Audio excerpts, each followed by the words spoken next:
Hello બાળકો, આજે આપણે ધોરણ 8નો વિષય હિન્દી તેનો પાઠ 5નો અભ્યાસ કરશું, જેનું નામ છે સવાલ બાલ મન કે જવાબ ડૉક્ટર કલામ કે. એટલે કે આમાં ડૉક્ટર અબ્દુલ કલામ છે અને સાથે જ વિદ્યાર્થીઓ બાળકો છે એ અબ્દુલ કલામને પ્રશ્નો પૂછે છે અને અબ્દુલ કલામ છે એ બાળકોને એના પ્રશ્નોના જવાબ આપે છે. प्रश्नोत्तर शैली में प्रस्तुत यह साक्षात्कार डॉक्टर अब्दुल पाकीर जैनुलाब्दीन अब्दुल कलाम से बच्चों की बातचीत पर आधारित है. એટલે કે આમાં પ્રશ્નોત્તરી પૂછવામાં આવે છે અને સાક્ષાત પોતે ટૂંકમાં અબ્દુલ કલામ છે એ બાળકોને એના પ્રશ્નોના ઉત્તર આપે છે. यह बातचीत तब संपन्न हुई थी जब डॉक्टर कलाम રાષ્ટ્રપતિ પદ પર આસીન થે. એટલે કે આ વાતચીત ક્યારે થઈ હતી? તો કે આ વાતચીત છે એ જ્યારે ડૉક્ટર અબ્દુલ કલામ છે એ પોતે રાષ્ટ્રપતિ હતા દેશના ત્યારે થઈ હતી. वे बच्चों की जिज्ञासाओं को का तुरंत उत्तर देने के लिए सदैव तत्पर रहते हैं. એટલે કે બાળકોની જે જિજ્ઞાસા હોય, જિજ્ઞાસા એટલે કે જાણવાની, નવું જાણવાની જે વૃત્તિ છે એ જાણીને એના પોતાની બાળકોની જે જિજ્ઞાસાઓ છે, જાણવાની ઈચ્છાઓ છે એનો તરત જવાબ આપવા માટે હંમેશા ડૉક્ટર અબ્દુલ કલામ છે એ આતુર જ હોય છે. હવે પ્રશ્નકર્તા અને ડૉક્ટર અબ્દુલ કલામ. પ્રશ્નકર્તા એટલે કોણ? તો કે જે પણ બાળક છે એ પ્રશ્ન પૂછે છે એ, અને ડૉક્ટર કલામ એટલે કે ડૉક્ટર અબ્દુલ કલામ કે જે બાળકોને એના પ્રશ્નના જવાબ આપે છે.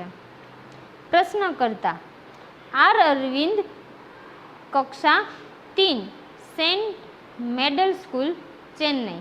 હવે જે પ્રશ્ન પૂછે છે એ બાળકનું નામ શું? તો કે આર અરવિંદ.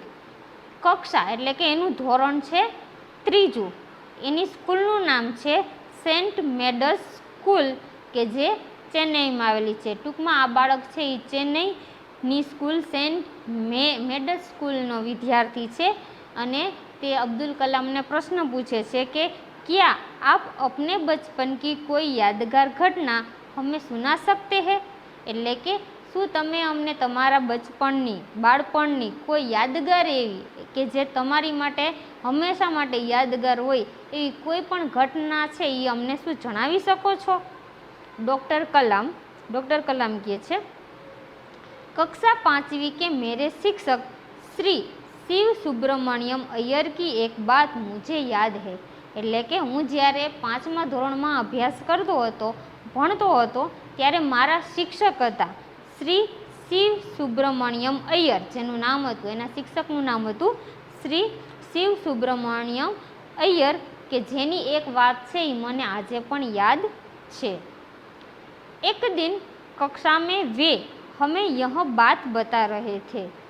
एक દિવસ એ અમારા 5મા ધોરણમાં એટલે કે અમારા ક્લાસમાં એક વાત જણાવી રહ્યા હતા કે કોઈ પક્ષી કેસે ઉડતા હૈ, કે કોઈ પણ પક્ષી છે આજે એ કઈ રીતે ઉડે છે.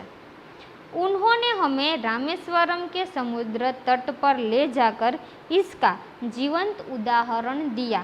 એટલે કે મારા જે શિક્ષક હતા શ્રી શિવ સુબ્રમણ્યમ અય્યર, એણે અમને શું કર્યું? તો કે રામેશ્વરમાં જઈ અને જે સમુદ્રનો કિનારો છે, સમુદ્રના કિનારે અમને ત્યાં જઈ અને ત્યાં જીવતું જાગતું અમને એક ઉદાહરણ છે એ આપ્યું. વહ એસી યાદગાર ઘટના થી જો મેરે મન મસ્તિષ્ક મેં હંમેશા કે લીએ બેઠ ગઈ. એટલે કે આ એવી યાદગાર એક પ્રસંગ હતો કે જે આજે પણ મારા મગજમાં બેસી ગયો છે અને મને આજે પણ એ પ્રસંગ યાદ છે. इसी से मुझे आगे विज्ञान पढ़ने की प्रेरणा मिली. એટલે કે જ્યારે એના શિક્ષકે આ જોવા માટે લઈ ગયા ત્યારે પછી જ એને વિજ્ઞાનનો અભ્યાસ કરવા માટેમાં વધારે પ્રેરણા મળી અને એમાં આગળ શીખવા માટેની પ્રેરણા મળી. પછી પ્રશ્નકર્તા એટલે કે બીજો વિદ્યાર્થી છે એ પૂછે છે પ્રશ્ન, જેનું નામ છે સરયુ મકર, કક્ષા 5, વાલ્મીકી નગર હિન્દી માધ્યમિક શાળા નાગપુર. એટલે કે એ બાળક 5મા ધોરણમાં અભ્યાસ કરતો હતો અને એની શાળાનું નામ હતું वाल्मीकि नगर हिंदी माध्यमिक शाळा के जे नागपुर में आवेली है। तो एने प्रश्न पूछेलो हतो, बचपन में हमें किस भाषा को प्रमुखता देनी चाहिए, एटले के नानपण में आपणे कई भाषा ने वधु महत्व आपवू जोईए। डॉक्टर कलामे एनो जवाब आप्यो, मैंने स्वयं माध्यमिक शिक्षा तक की पढ़ाई अपनी मातृभाषा के माध्यम से पूरी की है।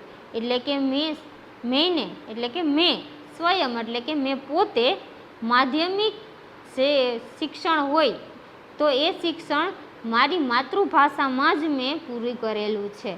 कि मैं मारू माध्यमिकનું જે પણ શિક્ષણ છે એ મારી માતૃભાષા हिंदीમાં જ मैं अभ्यास करेलो छे। कॉलेज और उससे आगे की शिक्षा अंग्रेजी माध्यम की संस्थाओं में हुई। એટલે કે એની પછી ધોરણ 12 પછી જે કોલેજ માટેનો અભ્યાસ કરવાનો હોય તો તે બધો અભ્યાસ મેં અંગ્રેજી માધ્યમથી કરેલો છે। मेरा मानना है कि हम कॉलेज में भी माध्यम के रूप में मातृभाषा का चुनाव कर सकते हैं। એટલે કે મારું પોતાનું એવું માનવું છે કે કોલેજમાં પણ કોલેજના માધ્યમમાં પણ આપણે આપણા માતૃભાષાનો અભ્યાસ કરવો હોય તો કરી શકીએ છીએ। क्योंकि युवा अपनी मातृभाषा में ही सोचता है। એટલે કે આપણી જે માતૃભાષા છે એમાં જ આપણે વિચારો કરીએ છીએ। હવે આજે આપણે જે છીએ આપણે અહીંયા કયું બોલીએ છીએ તો કે ગુજરાતી, તો આપણે વિચારો છે એ આપણે ગુજરાતીમાં જ વિચારતા હોય, આપણે બીજી ભાષામાં વિચારવા જતા નથી। એટલે એવું કહે છે કે દરેક જે યુવા પેઢી છે એ બધી પોતાના વિચારો કઈ ભાષામાં કરે છે તો કે પોતાની જે માતૃભાષા હોય એમાં જ વિચાર કરતી હોય છે।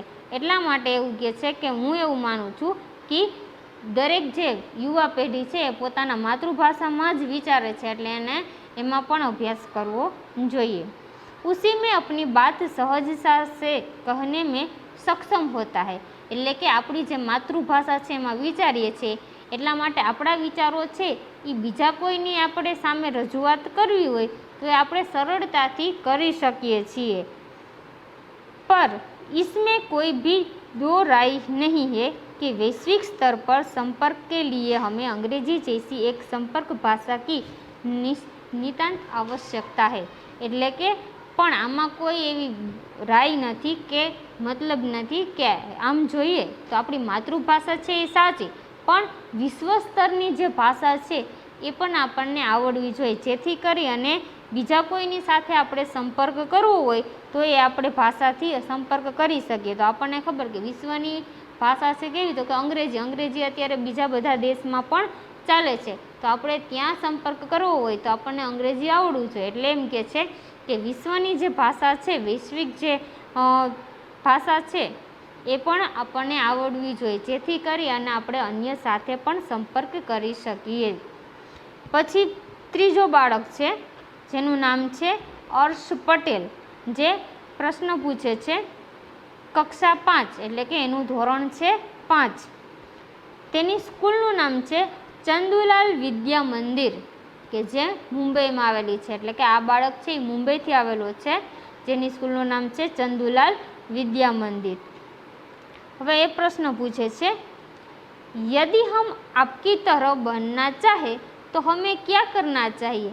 એટલે એવું કહે છે કે જો અમારે તમારા જેવું બનવું હોય તો અમારે શું કરવું જોઈએ।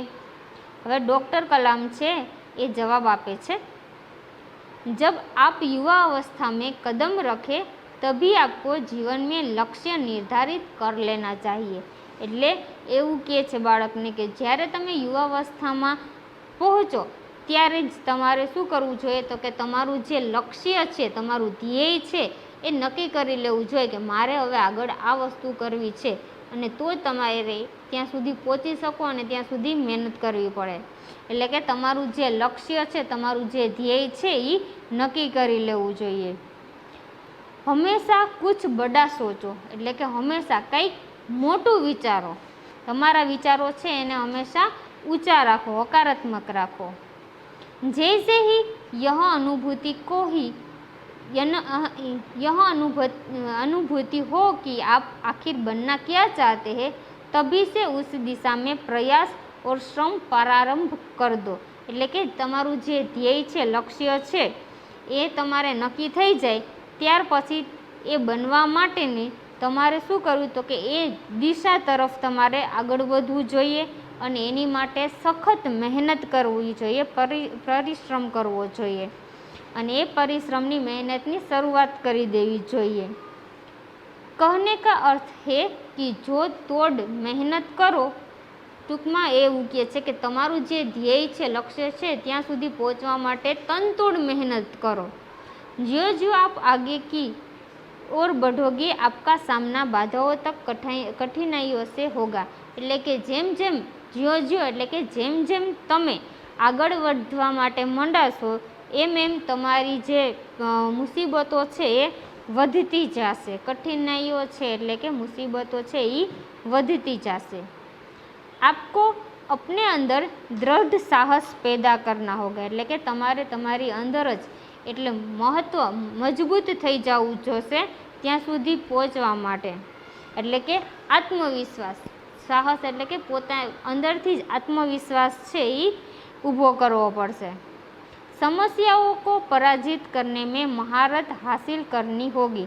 એટલે કે સમસ્યાઓ જે સમસ્યાઓ ઊભી થાય છે એને દૂર કરવા માટેનું પહેલાં તો કામ કરવું પડશે। એની માટે તમારે શું કરવું પડશે તો કે એ બધી સમસ્યાઓને દૂર કરવા માટે કંઈક વિચારવું પડશે અને પછી કરવું પડશે। તભી જીવન મેં સફળ હો પાઓગે, પછી જ તમે તમારા જીવનમાં સફળ થઈ શકશો। પહેલે यह જરૂરી है कि आप નિરંતર જ્ઞાન અર્જિત કરો। એટલે કે એવું કહે છે કે પહેલાં સૌથી જરૂરી શું છે તો કે તમે દિવસે ને દિવસે તમારા જ્ઞાન છે તમારા જ્ઞાનમાં વધારો કરો। પ્રશ્નકર્તા ચિરાગ જૈન, કક્ષા 7 એટલે કે એનું ધોરણ છે, ચિરાગ જૈન પ્રશ્ન પૂછે છે જેનું ધોરણ છે 7, બોમ્બે કેમ્બ્રિજ અંધેરી પશ્ચિમ મુંબઈ। એટલે એની શાળાનું નામ છે બોમ્બે કેમ્બ્રિજ કે જે મુંબઈમાં અંધેરી વિસ્તારમાં આવેલી છે। એનો પ્રશ્ન છે वह कौन सी बड़ी चुनौती है जिसका सामना हमें आज करना पड़ रहा है। એટલે કે એવી કઈ મોટી ચુનૌતી છે કે જેનો સામનો, એવી કઈ મોટી મુસીબત છે કે જેનો આ સામનો અમારે આજે કરવો પડે છે। ડૉક્ટર કલામ જવાબ આપે છે ભારત કો सन 2020 तक एक विकसित राष्ट्र के रूप में परिवर्तित करना और देश के एक अरब से अधिक नागरिकों के चेहरों पर मुस्कान देखना। એટલે એવું કહે છે કે ભારત છે એને 2020 સુધી એક વિકસિત દેશના રૂપમાં પરિવર્તન કરવું। એટલે કે ભારત દેશને એટલો બધો ભારત દેશની અંદર વિકાસ કરવો અને એ દેશને વિકસિત દેશ તરીકે વિકસિત દેશમાં એને પરિવર્તન પામવો અને देश के 1 अरब से अधिक नागरिकों के चेहरों पर मुस्कान देखना। એટલે કે દેશના આપણા ભારત દેશમાં વસવાટ કરનારા 1 અરબથી વધારે જે લોકો છે, નાગરિકો એટલે કે વધુ લોકો છે એના ચહેરા પર એટલે કે એના મુખ પર, મોઢા ઉપર આપણે આનંદનો, ખુશીની મુસ્કાન લઈ આવવી। यही राष्ट्र के समक्ष सबसे बड़ी चुनौती है। એટલે કે આજ આપણા દેશ માટે સૌથી મોટી એક ચુનૌતી ગણવામાં આવે છે। પછી છે પ્રશ્નકર્તા હર્ષ ચાંડક, જે બાળકનું નામ છે, સ્ટુડન્ટનું નામ હર્ષ ચાંડક, કક્ષા 7 એટલે કે એનું ધોરણ છે 7, જેની શાળાનું નામ છે ડૉક્ટર એસ રાધાકૃષ્ણન વિદ્યાવલય, જે મુંબઈમાં મલાડ વિસ્તારમાં આવેલી છે। એ બાળકનો પ્રશ્ન છે आपकी दृष्टि में साहस की परिभाषा क्या है। એટલે કે તમારી નજરમાં, તમારી દ્રષ્ટિએ સાહસની પરિભાષા શું છે, સાહસ એટલે શું, તમે શું માનો છો એમ।